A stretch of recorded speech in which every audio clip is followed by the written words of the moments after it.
ఇచ్చేవాడు కూడా నేరస్తులని గతంలో చెప్పారు. ఇప్పుడు మనం ఏం చెప్పదలుచుకున్నామంటే ఈ సంవత్సరం కొన్ని శాఖలు నగరపాలక శాఖ మరియు రిజిస్ట్రేషన్ శాఖ కొన్ని శాఖలు ఇంకా పేరు చెప్తాయి. అందులో అవినీతి చాలా పేరుకుపోయింది.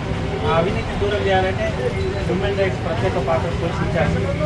అందులో భాగంగా మేము ఈరోజు సంవత్సరం నుంచి నడుము బిగించి ఉన్నాం ఈ కార్యక్రమానికి. ఎవరు అవినీతి చేసినా వారు అర్థం పడతాం, ప్రత్యేక అధికారులు ముందర వాళ్ళు నిలబెడతాం. అవసరం పడితే న్యాయస్థానం ముందర కూడా నిలబెట్టడానికి మేము సిద్ధంగా ఉన్నాం. ఈ విషయంలో ఎవరు ఎలాంటి కాంప్రమైజ్ లేదు. న్యాయం సమాజంలో కుల వివక్షత అనేది దూరం చేయడంలో నేషనల్ హ్యూమన్ రైట్స్ డే అనేది చాలా కీలక పాత్ర పోషిస్తుంది.